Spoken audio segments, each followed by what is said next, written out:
Hey guys, John here. In today's lesson, we're going to be making a very close emulation of the traditional TB-303 sound. Here we go.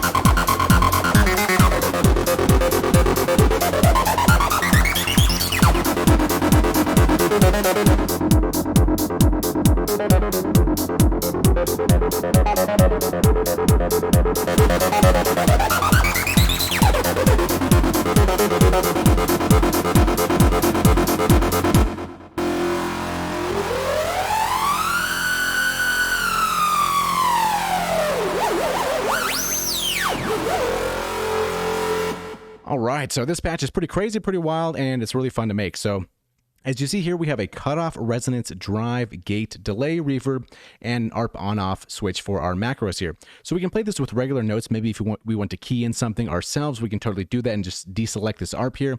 Or we can turn it on and have just a nice ARP.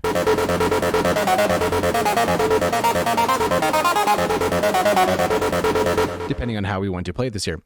Okay, so let's get into it here. I'm going to mute this here, add a plus here for a new part, and let's go over here to the Edit tab. So for this patch, we're going to be introducing a different oscillator, and we go over here to this third icon over here, this waveform, and we're going to select the analog stack, and let's drag this over here to our key group and make sure it's all the way selected and let go.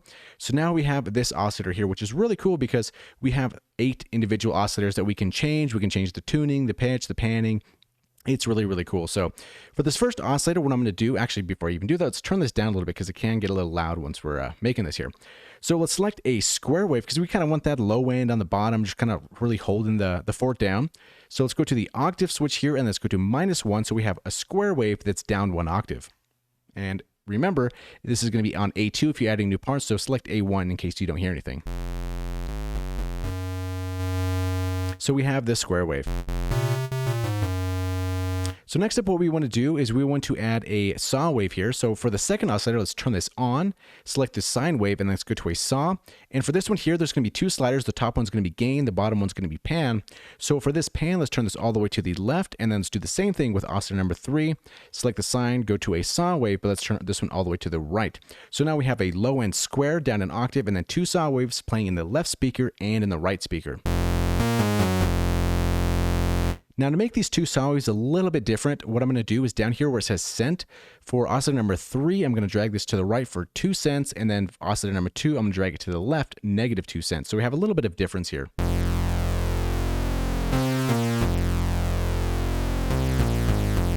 And then we're going to add one last oscillator on number 4. Let's turn this on again, and let's select the sine, and let's go down to a saw wave. Now this one's going to be fine. Let's keep this one in the middle, and we're not going to change any cents here at all. So really the thought process is the low end square is going to be in the center, so we're not really going to be panning any low end because it's not really what you want to do. And then for 2 and 3, those are basically carrying the left speaker, and the right speaker is independent saw waves, slightly detuned from each other, so they're not the same. And then we have the 4th oscillator, which is going to be straight up in the middle and no change at all. So we have something kind of like this. So this is kind of a good starting point for this recipe here. So now we have that over here. So on our key group, let's go ahead on the effects here and let's select the plus, and let's go down to a filter. And for this one, we're going to be selecting the VCF20. Now, as you've seen it in different ways before in Falcon, we can always select stuff with this plus here. We can always go to this different menu over here. So there's a lot of different ways to do it here. So I'm kind of trying to do it a few different ways, just kind of so you can see different ways that we can get to the same place. So this VCF20 is an amazing filter. This thing sounds so wild and it's so crazy, and it's just one of my I just love the MS-20 type of sound, just a really screaming resonance, or peak, I should say. And it just, as you know, as you heard before, the first pass here, it's pretty nasty. So we have this this low pass filter right over here. So what we're going to do is let's see what it sounds like. Now you might be thinking, okay, it just sounds like a regular filter, but really this is where the secret sauce, the spice comes in here. This peak is going to be substantially high. Generally, I kind of like, if we're doing this type of 303 sound or this really kind of nasty, aggressive sound, we kind of want to be anywhere between maybe 66% and then maybe maximum 76, 74, kind of around there is a good spot.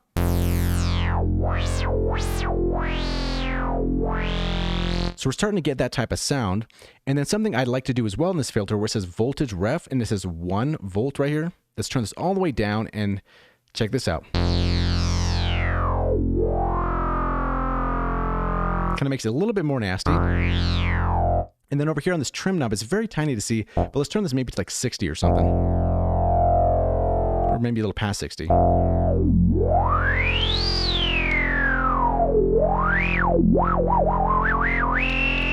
Okay, so that's the kind of basic sound that we're going to start going for. So now what we need to do is distort the hell out of it and then add some extra effects there too. So let's go to this plus again here next to the VCF20 and let's go down to drive distortion. And then over down here at the top here, it's like diode clipper. So this one's a pretty nasty distortion here. So I'm going to turn this down just a little bit here because it can get kind of loud with distortion. And let's turn this pretty much all the way up. Something kind of right there, maybe 26, something like that. 27. Okay, so now we can turn up just a little bit here. Okay, so this is kind of where we really start to feel that sound, right? So we have our filter going, we have our cutoff and our resonance pretty much set for the most part, although we're going to add these on macros later, so it's kind of doesn't really matter at this spot, but we're kind of just dialing in something that we know sounds like a good starting point to add macros and stuff like that. So with that being said, let's kind of just play around with the cutoff. Let's play with our knob, you know what I'm saying? And then kind of just move this around and see how it sounds.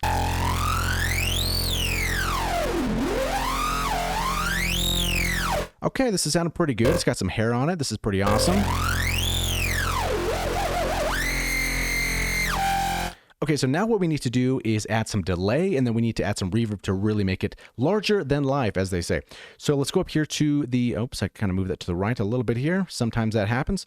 So over here on the layer, let's go to FX, select the plus, and let's go to a delay, and then let's go down to the dual delay X, and then select default here. So the first thing we really need to do with this delay, so we hear it, but we do want to have this mapped to our tempo. So if we're changing different tempos, we kind of want the delays to follow in sync. So let's select this little metronome right up here. So now we're going to be locked to our tempo. And down here on time, where it says 1/16, for this patch, I kind of like it 1/8. Something kind of like that. And then our amount, let's bring this down a little bit. And again, we're going to put this on a macro. So it's kind of irrelevant. I'm just kind of doing a starting point here. And then scrolling down here to this high cut, generally when delays happen in the real world, you're never going to get the exact frequency back as it's sent out. You're always going to lose a little bit of that top end. So we kind of want to simulate that a little bit here. So let's kind of cut off this top end here.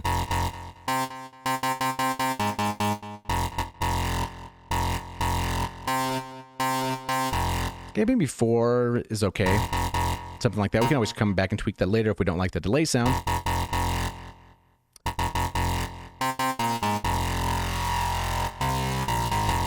Something like that might sound kind of cool. And then over here on the feedback, let's maybe just increase it just a little bit, like 33 or something. Okay, so we can go ahead and close out our delay for now. And let's select this plus here and let's add some reverb. So go down to reverb, spark verb, and then go to default. And then kind of what I found a really good preset default, or a default preset, I guess, whatever you want to say, in this reverb here. And I really liked it for this patch. So if you go down to default, go down to the drums and percussion, and then drums bright. This one really seemed to fit this type of patch here. And let's maybe bring this mix up a little bit more, maybe 28. And this is what we're going to put on a macro as well. So we're pretty much at a good spot here, and there's a couple of things that we need to do before we really start getting into the arpeggio and all stuff like that. So down over here on the filter, this kind of is pretty much static, right? So what would be kind of nice is if we're playing it and it kind of just moves the filter every single note.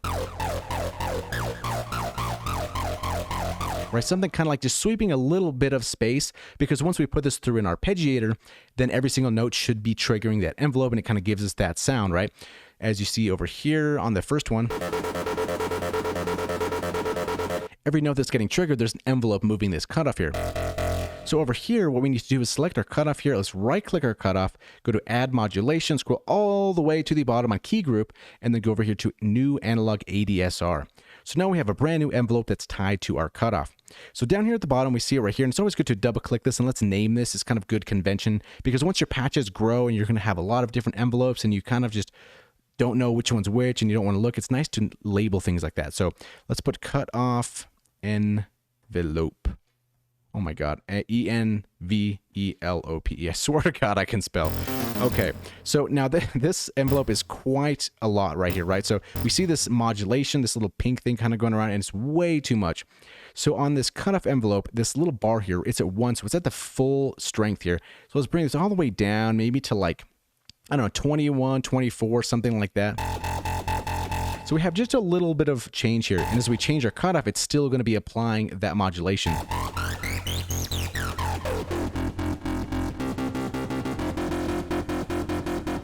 So that's the difference here once we're playing like multiple notes or an ARP or something like that. See, that's off right there.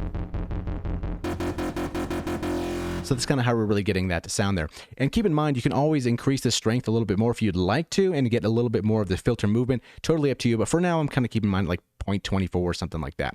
So that's fine for now. Let's bring our cutoff just up just a little bit.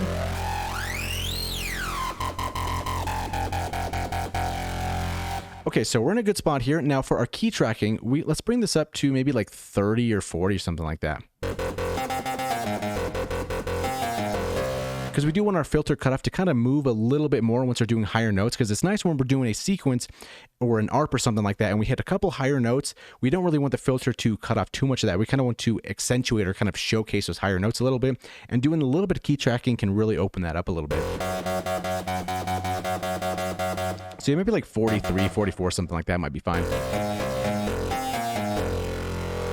Okay, so now let's go over here to the events, and then on this music icon over here under ARP Basic here, let's select the second one, Basic up and down. This is kind of a nice one for this patch. It's very simplistic, but it really gets the point across.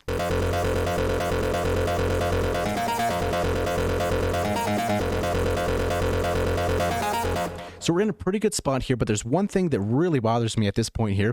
And if we take a listen to the low end and kind of maybe 100 to 200 hertz, it gets really, really muddy. And the sound isn't really well defined. So back over here on edits where we have our layer, let's go ahead and select the plus here, and let's go down to equalizer and then go down to digital EQ, and let's select a default to kind of start off with. So first thing, let's hack off a lot of that low end that's just not really going to help you, because with this type of patch, you're going to have a huge kick drum hitting. There might be like a rumble after the kick drum. So there's going to be a lot of low end already in the track. So we don't really need too much of it. And what's really nice about this EQ, we can just kind of select on the left-hand side, and as you can see the high pass logo here, once we go kind of at a certain spot right over here, so we can kind of just know what we're actually doing here. So let's go ahead and drag this to the right. Maybe something around there. And then also some of that low mid kind of stuff here. So let's select a point here, and let's kind of boost it a little bit to find where this annoying frequency is.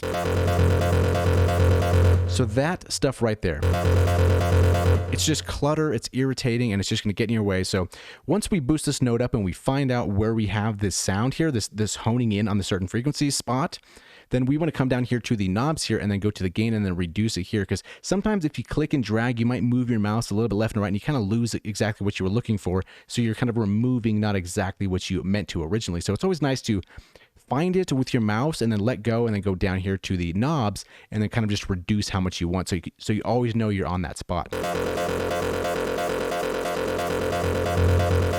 So that's a big difference here. Take a close listen to see how irritating the sound is.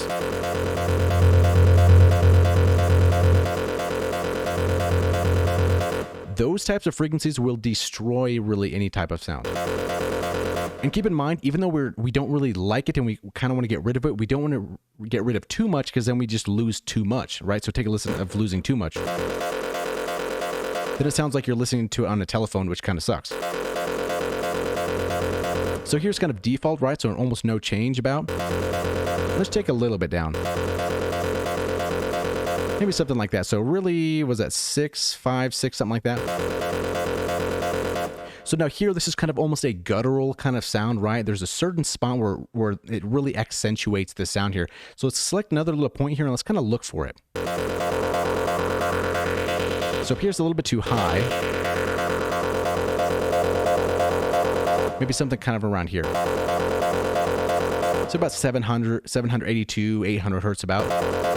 Now this should be a very subtle boost to over here on the gain. Let's kind of bring this down here, maybe 3 dB. something like that. And just a little tiny little screw that always ends up a little bit nicer towards the end of the patch here. So let's go ahead and bring this up volume-wise.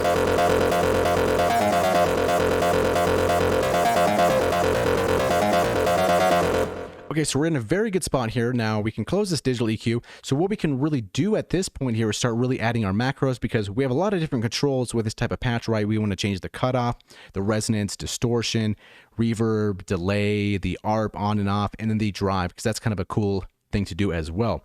So the first thing that we kind of really want to assign is going to be our cutoff. So down over here on the VCF20, let's select this here, right click cutoff. Let's go to assign to macro, add new macro. And then while we're here, we can always assign the peak as well. So let's select the peak and then right click, assign to macro, and then add new macro. So we did the filter, and let's go back over here and kind of start laying things out. So we know the first macro is going to be the cutoff. So let's double click this and let's select cutoff. So I do all in caps, just, I don't know, it makes it look a little bit nicer. And the second macro, let's put it up right next to the cutoff. And then let's double click this and call this res for resonance. So let's see if those work.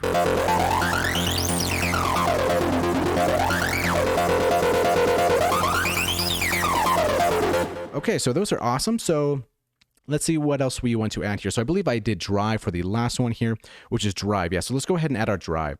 So on our edit tab over here, let's go down to the diode clipper, and where it says drive, let's right click this, assign to macro, and then add new macro. And let's go ahead and just edit this and select drive.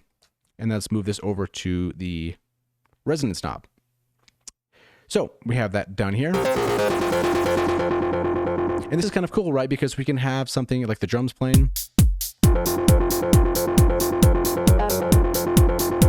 It kind of sounds a little bit far away, right? Because we have the cutoff kind of down. There's no real distortion happening. Then a drop could happen. We turn on our distortion and...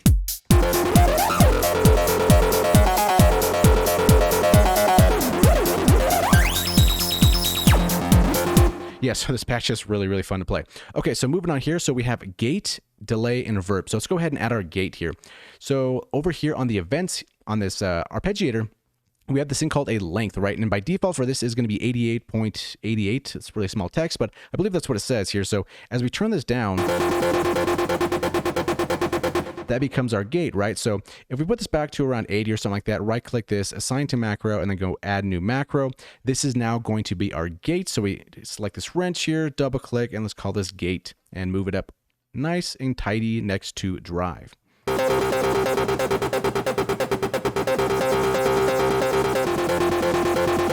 So we have that working as well. So next we have the delay, the reverb, and then the ARP on and off. So hopefully you should know how to do it by now, but let's go and do it all here together. So go over here to the edit tab, and then on dual delay X, the main thing that we want to control is going to be the amount that's in the mix, right? So here's our mix and here's the amount. So right now we're at 38%. We can always right click this and then, hold on, there we go. Assign to macro, add new macro. And then while we're here, let's go to the spark verb, and then the mix is right click this and assign to macro, add new macro, boom. So in our info tab, edit, the macro 5 is going to be the delay. Double click that, delay, D-E-L-A-Y, I swear I can spell. Okay, and then macro number 6, reverb, right? Okay. And that should be good. So there's no delay there. And let's check our reverb.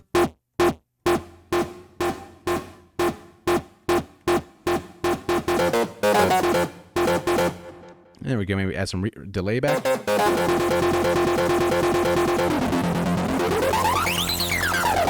Okay, so now really what we want to do is control the ARP with an on-off. And so far we've just been using knobs here, right? So let's go down to the events tab, and then on the arpeggiator where the power button is, let's right click that and go to assign to new macro, add new macro.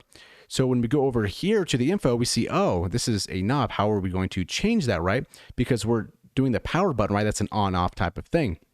So you can always select it down here if you'd like to in the macros and select the style for continuous to on and off, or we can always go to our mods tab and we can see everything that we have assigned. And then over here on the bottom, which is going to be the ARP. So we can go over here, double click that. Let's put this ARP on/off. And then on style continuous, let's put on off right over here. So now on our info tab, now we have a button. So let's go ahead and edit that. Let's drag this over here and then double click ARP on I think that's spelled right. Yep. Okay. My God, it's like 3 letters. Oh, Jesus. So we can disable it here or enable it.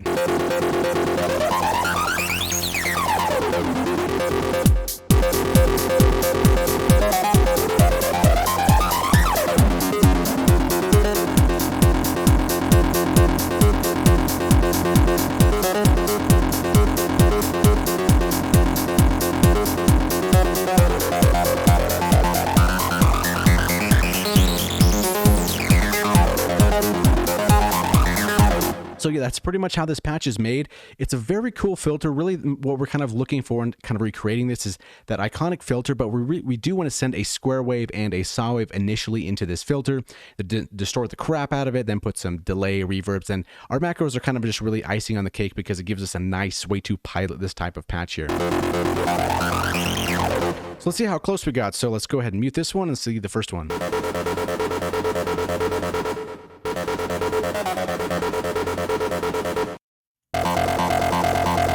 I kind of like this one a little bit better, to be honest with you. Let's see if any difference of the drive. Yep. Yeah, I kind of like the second one a little bit better. Interesting how that works out.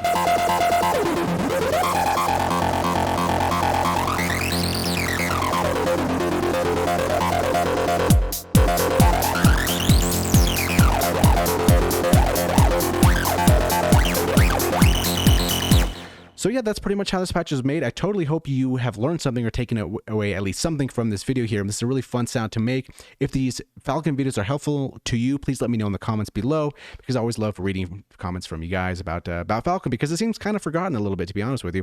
And it's really, really cool, and it can do so much stuff. So keep in mind, the more you play with these knobs and the interface and so on and so forth, the interface gets a little bit nicer to use, and you're going to kind of grow to like it because it gets so complex, and you can kind of really think in your mind what kind of sound you want to do, what modulations you can do, and you can, for the most part, you can do it. So yeah, thank you so much for watching, and we'll see you in the next Falcon video.